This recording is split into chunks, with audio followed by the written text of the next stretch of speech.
అందుకే ఆ కష్టం వచ్చినప్పుడు ఈ కుటుంబాన్ని వదిలేసి వెళ్ళిపోయాను.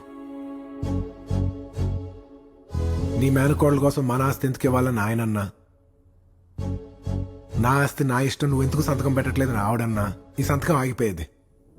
ఇద్దరు కలిసి ఒక్క మాట మీదకి వచ్చారు కాబట్టి సంతకం పెట్టాడు సార్. తన కూతురు కోసం సగం కంపెనీ ఇచ్చేశాక కాశీరామాయణ ఎలా ద్వేషిస్తాడు సార్?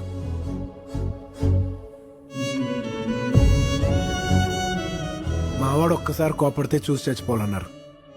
మీరుండగానే చూపించేశాను కదా.